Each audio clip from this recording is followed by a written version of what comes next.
সারা ভারতের মধ্যে তীরন্দাজ হয়ে দেশের মুখ উজ্জ্বল করতে চায় পূর্ব বর্ধমানের রায়নার প্রত্যন্ত গ্রাম নতু মোহনপুর এলাকার এক যুবক। দিন আনা দিন খাওয়া পরিবারের যুবক সুজিত কোরা একরাশ উজ্জ্বল ভবিষ্যতের জন্য স্বপ্ন দেখছে। ভারতের হয়ে জাতীয় স্তরে আর কয়েকদিন পরে ছত্তিশগড়ের প্রতিযোগিতায় নামতে চলেছে বাংলার ওই যুবক। তীরন্দাজ হওয়ার জন্য প্রতিনিয়ত পূর্ব বর্ধমানে মেমারির নন্দীপুর মোড় সংলগ্ন এলাকার একটি একাডেমিতে প্রতিদিন প্র্যাকটিস করেন।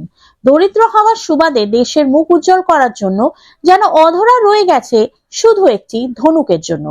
পরিবারের দারিদ্র সীমার মধ্যে থাকার কারণে ধনুক কেনার মতো টাকা পয়সা না থাকায় ছত্তিশগড়ে কিভাবে জাতীয় স্তরে তীরন্দাজ হয়ে কিভাবে করবেন সেই নিয়ে খুবই চিন্তিত যুবক ও তার পরিবার।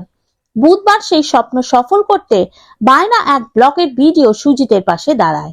এদিন বিডিও দপ্তরে সুজিতকে ডেকে পাঠিয়ে একটি ধনুক উপহার দেওয়ার পাশাপাশি তার যাবতীয় খরচ বহনের আশ্বাসও দিয়েছেন।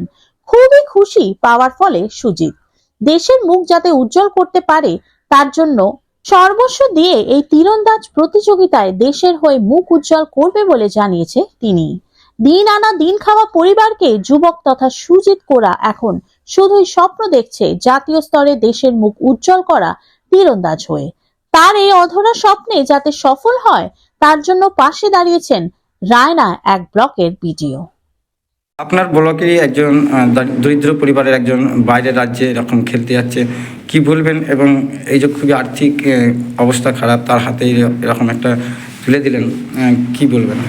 আমরা খুবই আনন্দিত এবং গর্বিত, এবং আমি শুভকামনা জানাই যে আমার এলাকা থেকে নতুজিবির অন্তর্গত নতুজিবির রায়না ব্লকের অন্তর্গত এই আমাদের এই ছোট ভাই সুজিত কোরা এই যে পিছিয়ে পড়া শ্রেণী থেকে, দরিদ্র পরিবার থেকে যে একটা জায়গায় যাচ্ছে, আমরা এর জন্য শুভকামনা জানাচ্ছি।